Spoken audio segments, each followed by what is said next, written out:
going to be the vice presidential candidate, you need to make sure you're here all the time. You have to be the face of the campus. And I think, one more thing, and I think that I have been here, I have been dedicated. I'm pretty sure everyone in this room has seen me walking around the university doing stuff. I've helped put together the Global Fest, and among other things, and we've approved 13 clubs and orgs this year after it went through a dry spell from April through October when I wasn't confirmed as DCO. Rebuttal to Ms. Chaudhary. Yes, thank you. I'd like to point out a couple of things. Mr. Hijazi was appointed as DCO. He was confirmed. So him complaining now does not make a difference. He was confirmed. We did confirm him. Also, Global Fest was supposed to be last semester. Why did we just have it like 2 weeks or a week ago? As DCO, you should have made that happen on time, in a timely manner. Also, student organizations on campus did not have a budget. Where was our DCO then? When student organizations were struggling to hold events and they didn't have budgets. Where were you then? And that's all I have to say. I yield. Question for Ms. Chaudhary. Some students only know student government for free Scantrons and Blue Books. What else would you say about student government to these students?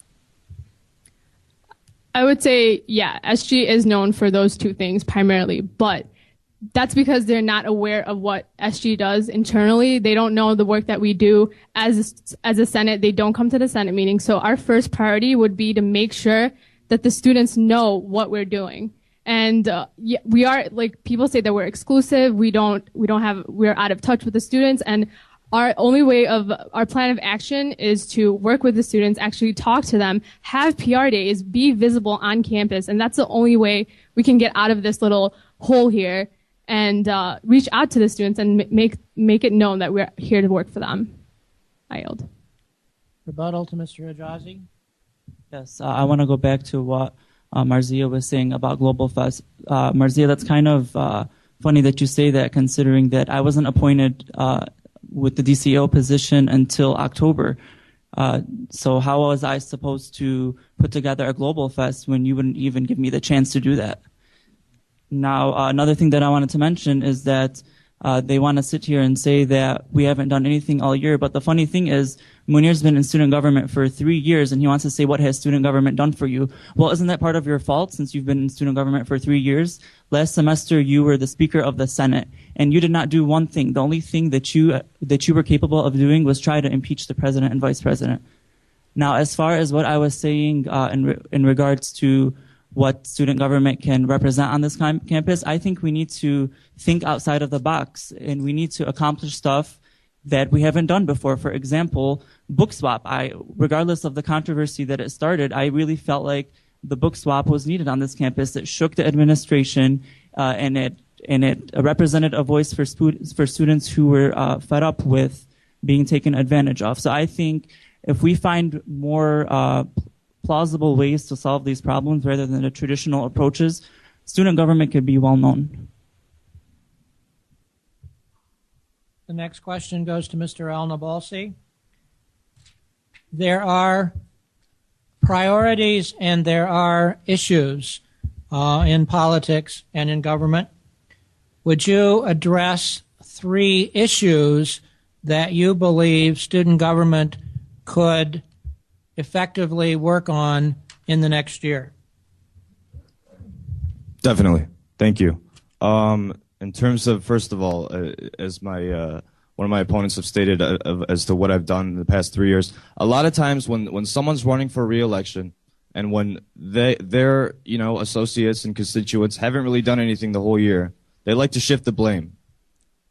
They always like to shift the blame so that they don't have the focus. If you look at the very first meeting where USA tried to bring in 20-plus students and called them senators, we were the ones that were holding them accountable, and they speak about accountability. But anyways, in terms of those three topics, first of all, student awareness, orientations, RSO fairs.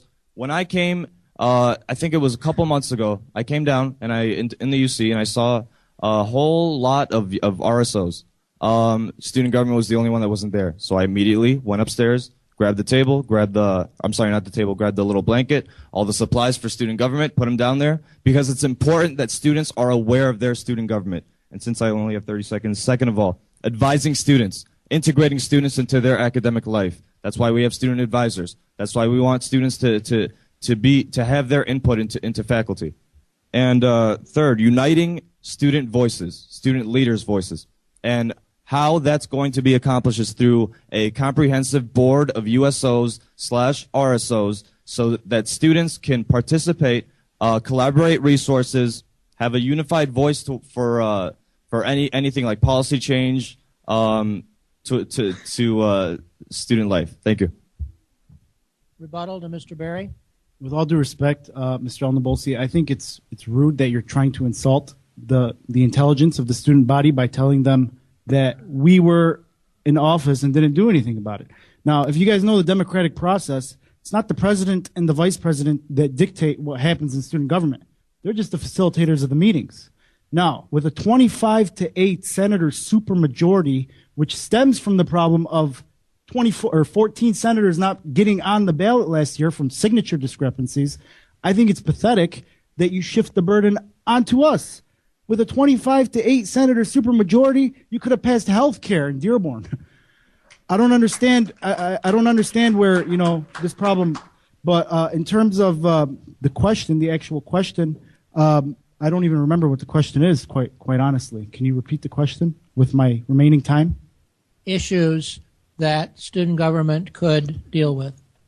I think we have about 4 feasible short-term goals, but in the long run, we have short-term goals and long-term goals. In the short term, the parking issue, where freshmen will be put in the structure and behind the field house, I think that's quite easily mandated with your help, Vice Chancellor. We want to set up an online ticket system, obviously, where senators are actually doing work during their office hours and not their homework during their office hours. And finally, advancing the UMD book swap, along with eliminating wasteful spending. I think those platforms are very feasible in terms of actually accomplishing them. And I think those are all goals that can be accomplished this year. The next question is to Mr. Berry. There are in politics and government issues and priorities that a legislative or executive body can handle. What would be your top 3 priorities in student government in the coming year? I think this question also, you have to look, I don't want to use the term demographics. I want to use the student population in terms of how it's comprised and what encompasses what. There's incoming freshmen, transfer students. Each student has a different concern. So to sit here and pick out 3 top priorities, I guess we could say parking is a main issue. A lot of students come to campus, as well as myself. I drive around Castle, I don't find a parking spot. I'll end up going home sometimes. I think parking is very important.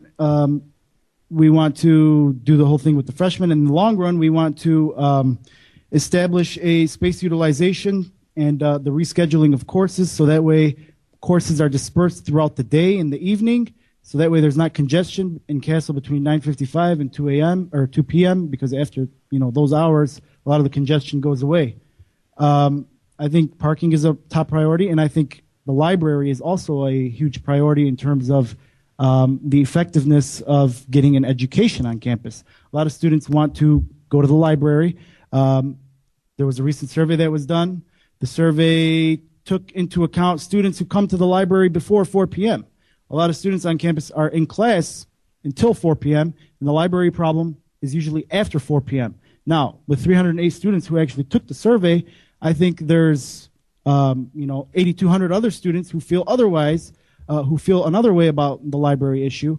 And I think that we will try, or I know that we will try to get the library open for longer hours and try to make it accessible to U of M Dearborn students only. Next question is to Mr. Hijazi. Can I get a rebuttal, please? Certainly. Thank you so much. Thank you for the correction. No problem. My constituent has answered an earlier question about what student government would do that they haven't historically done. And he also has taken some attacks at me, so I'm going to address those. Now, when asked what would